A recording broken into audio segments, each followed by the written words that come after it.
Hello, ladies and gentlemen. We're glad you could join us today.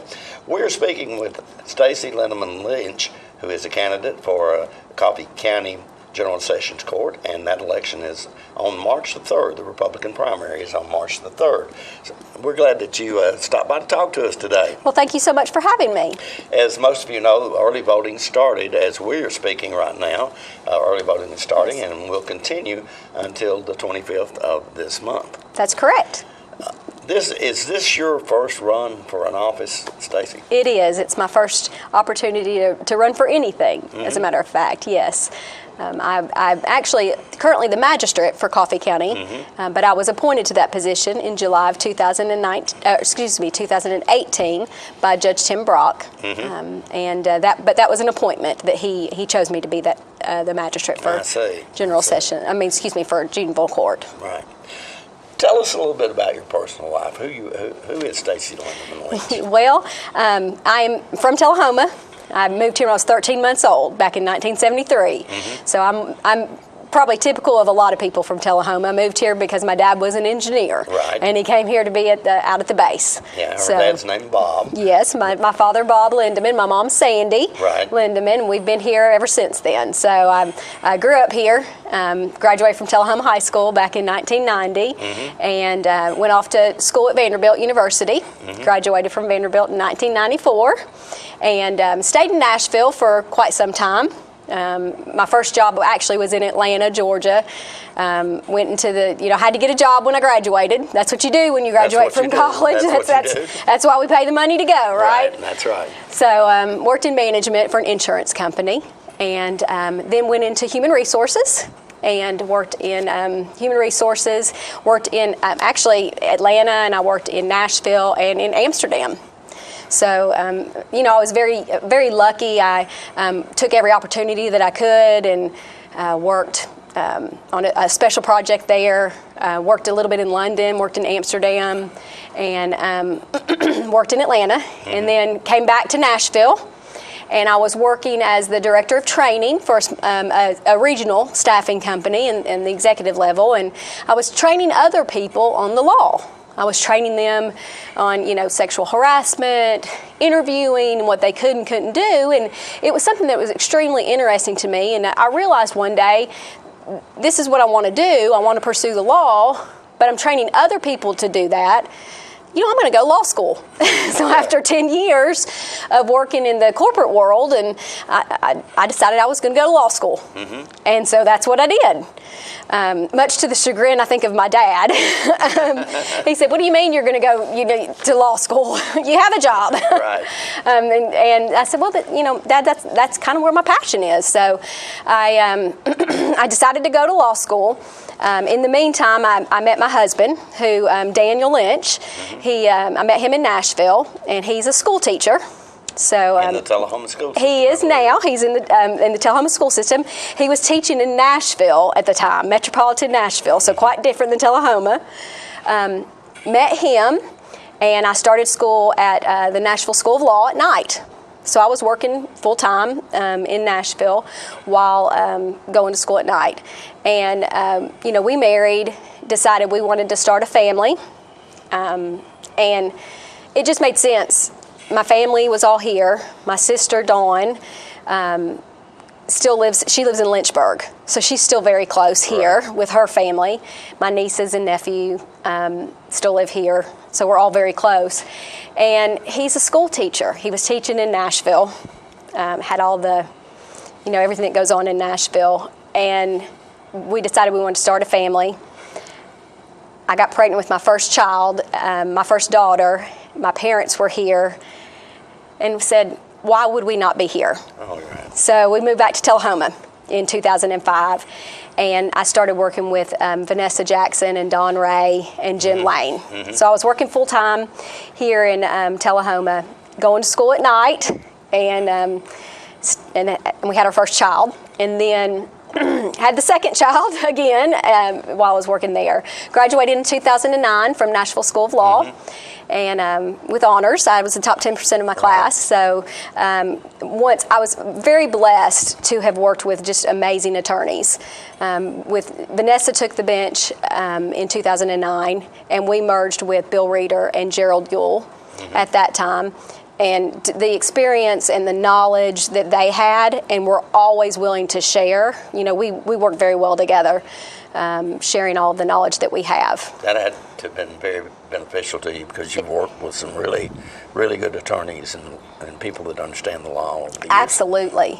Absolutely. They, everyone in our firm brings so many different aspects to the table. We all have so many different practices of law that we have, and learn from each other.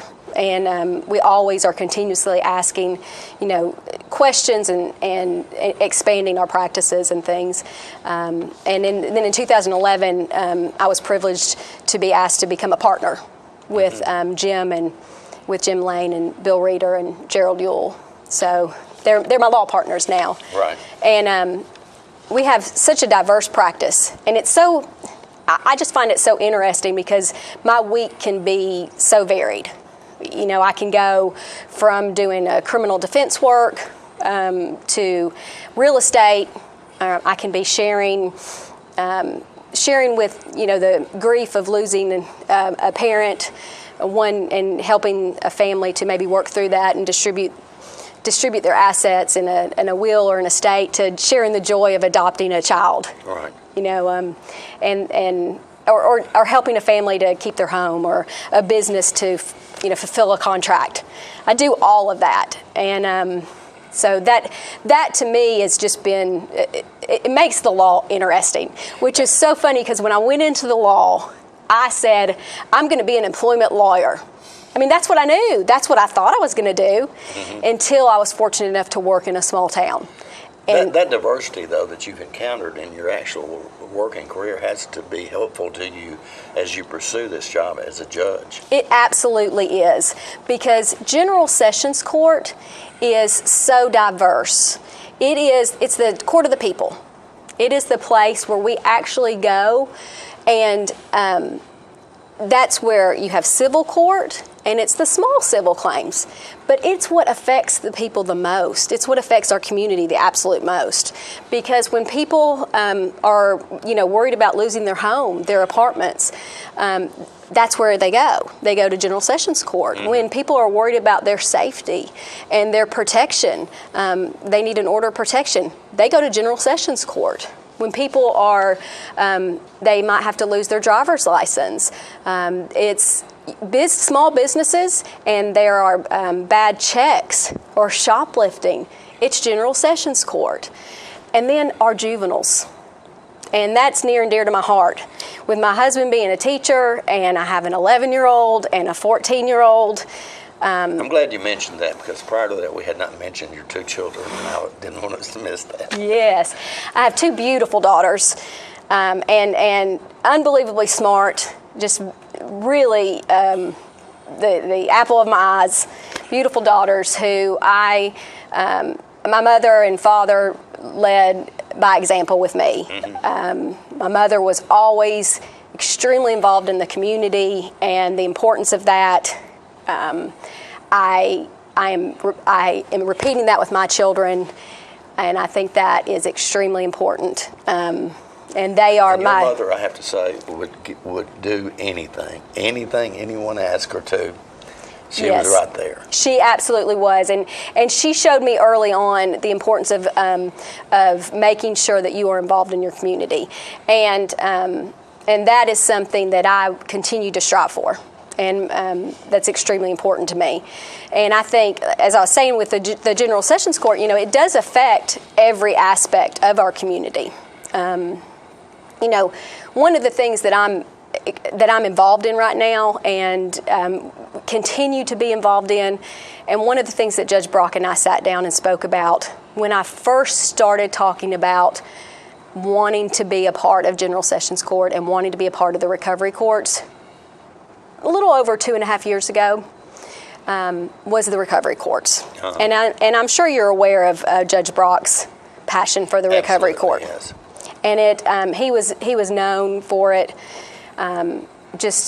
it was so unbelievably important to him. And you might just quickly define what the recovery court is for those who don't know that. Yes, absolutely. So Coffee County is known and has been involved for years, for 15 years, for our recovery courts in the drug court, in the criminal section.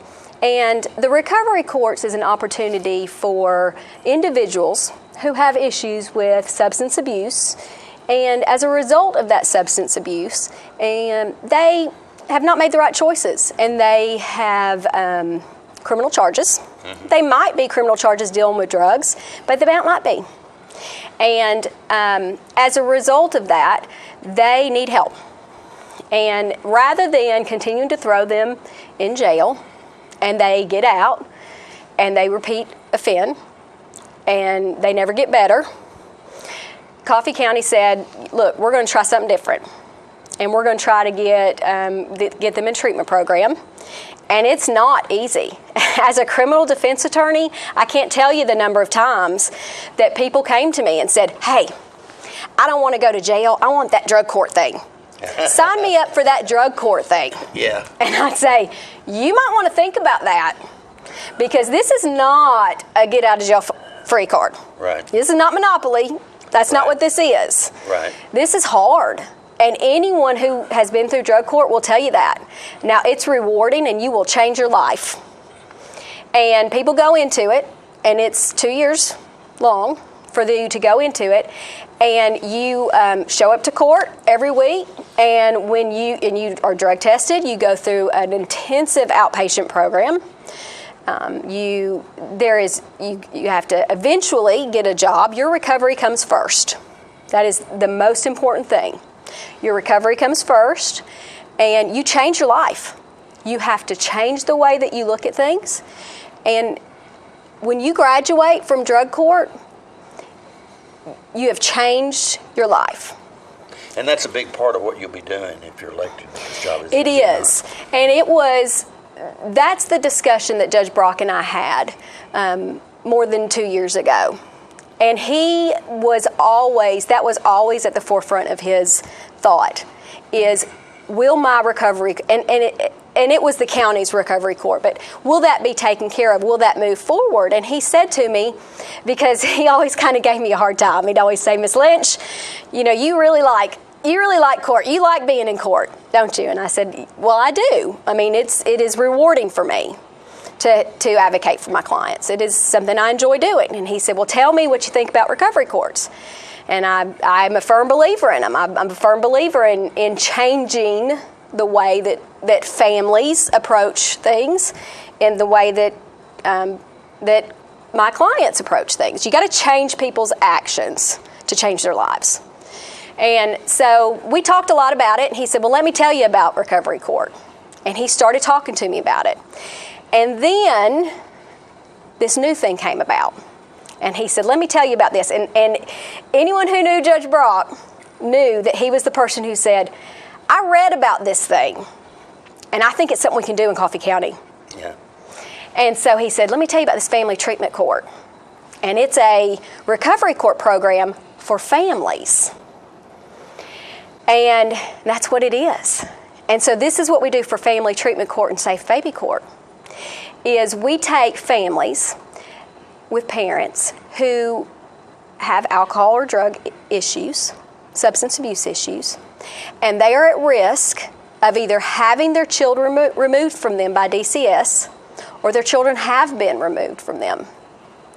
And as a result of their substance abuse issues, their families are torn apart. Mm-hmm. And these children are having the trauma of being removed from their families. And in the past, DCS comes in and says, all right, in order to get your family back together, get your children back, you have to do X, Y, and Z. When you do that, we're going to all come back together. Well, that's all fine and dandy until they haven't really changed their lives. And then after 30 days, 60 days, 90 days, it happens again, and they relapse because it's a lot of stress. Mm-hmm. And they have not gotten the treatment that they need, and they have not made the changes that they need. And then the children are removed again. And that's another trauma. Sure. These children grow up, they have children. And then we're in the same boat again with a new generation. And this is going on year after year, generation after generation, and we have to stop it. And that's what we're doing with the Family Treatment Court and Safe Baby Court. And it is so exciting for me. And that's what I'm a part of, and I have just, it is a passion of mine. And that's part of the recovery courts. And so when he came to me and said, do you want to do this? Do you want to be a part of it? I said, absolutely. And he said, okay, wait a second. Let's talk about what this is going to do for your practice. I said, well, I don't care. We'll figure out how to do it. And we did. Yeah. And so I've continued my private practice, which is wonderful because, like I said, I have the best partners. And I can continue to do that. But I also have been able to do, for the last year and a half, I've been able to preside over the Safe Baby Court and Family Treatment Court. Stacy, you have been a magistrate for the last year and a half or something like that. Tell us a little bit about what the magistrate does, because I don't think we have a lot of them in this county, and also how that helps you prepare for this job you're seeking as judge. You're exactly right. Actually, I am the first magistrate for Coffee County to ever be appointed. So when Judge Brock came to me in July of 2018, and he and I actually had to go and look the statute up to figure out what needed to be done. Mm-hmm. So I'm the first one. So I think a lot of people have questions about what a magistrate does. My primary role as the magistrate is to preside over the Family Treatment Court and Safe Baby Court. But as the magistrate, since I was appointed as by the juvenile court judge, I actually fill in for him when he is gone. When he was unable to preside over the juvenile court cases, and that includes the dependency and neglect, as well as the delinquency cases, I sat on the bench. I heard the cases. So I managed the courtroom. I read the docket. I called the cases. I actually sat and heard termination cases. I adjudicated cases of dependency and neglect. I sat in delinquency court, and the juveniles would come in front of me. I had to provide structure for the juveniles who came in front of me, and I had to let them know what their punishment would be, how their case would be disposed of. I heard arguments from attorneys. It was very interesting to be on the bench and I had a new appreciation for Judge Brock and him cutting me off in my arguments when I was an attorney, because it is a different role. Sure. It is something I had to learn. And I remember Judge Brock saying to me, you know, Stacy, it's not as easy as it looks to be the judge up here. And I said, it doesn't look easy. And he laughed until the first time I was up there. And that's something you have to learn. Yeah. And I've done that for the last year and a half. I've presided over the cases. And when Judge Brock, unfortunately, with his untimely death, I helped fill in when I could. And I sat on the bench. And I helped with that. So that's experience that I have. Mm-hmm. So that if I'm fortunate enough to be elected on March 3rd, and the commission has decided whoever wins the primary on March 3rd will be the person who becomes the next General Sessions judge, on March 4th, I'm ready. I've already heard the cases. I can do it. I can step in. And I think that makes me uniquely qualified to do that. I'm the only one of the candidates who have done that. So I have the experience in my law practice of the criminal, the civil, and the juvenile cases. I certainly know the procedures, and I've actually sat on the bench and made those decisions as the magistrate. Are there challenges that you see on the horizon in the Sessions Court? You know, I think we have a couple of challenges that are immediate that I see. You know, with our jail, we have. Everybody talks about the overcrowding of the jail. Mm-hmm. Those are challenges that are going to have to be faced. With the input from law enforcement, from our probation department. We have a superb probation department in our county. We're very blessed with that. They have a lot of knowledge. There are a lot of options out there of what we can do. Our law enforcement is excellent. There's a lot of parties that go into that, I think we need to look at that and decide, throw some options around. Like I said, with recovery court, treatment to treat someone instead of just incarcerating them, it has such an economic impact on our community. It costs, when you throw in healthcare cost, it costs for every dollar spent on treatment, it costs $12 in savings. So I think we need to kind of look at that as an option as well, and as well as what our probation department can help us with. So I think we have a lot of options there. I think that's a challenge that we need to look at.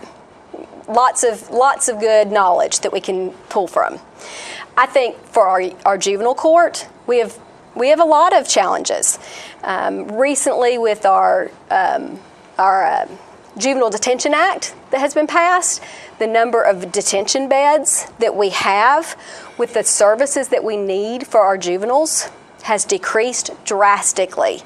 We have, especially for female juveniles, there are just not the beds available. So when we have a child who goes into detention, they are not getting the services that they need. That is extremely damaging, not just for that child, but for our community. Because when they come out, we have children who are staying in detention without education, without the mental health services that they need for 30 days, for 60 days. And then when they're coming out finally, they don't have any of their step-down services. And then they're going back to school with our children, and then they're reoffending. That's a huge concern for me. And so as part of the Council for Family and Juvenile Court Judges, which I've been a part of for the last year and a half, that's something that we have come together as a council and have talked to our state representatives about. Do you think, Stacy, that being a mother really helps you as you do this job? Absolutely. I absolutely do, because I think it helps me in a couple of ways. One, as I said before, I'm a part of the community. I see other mothers, I see other children, I see them on a regular basis. I also feel like when I'm sitting on the bench and I'm sitting there and I am talking to the youths who are in front of me, I can stand in front of them with respect, and I can provide the structure for them that I need to. I laugh. And when the clerks will tell me, you treated that boy like he was your child. And I did. And they need it. I think they need to have that structure. And sometimes the moms and the fathers, both of those parents, they need to hear that too. And they need that example set for them. So I have the compassion in the heart of a mother, but I also have that structure that they need. Stacy, tell us and tell the viewers out there why they should vote for you for General Sessions Judge. I believe, one, I have the passion. I have the experience that no other candidate has. I have, in my legal practice, I have such the variety and the wide range of legal knowledge and practice with criminal court, with civil court, and with juvenile court, and advocating for families and for children in the community.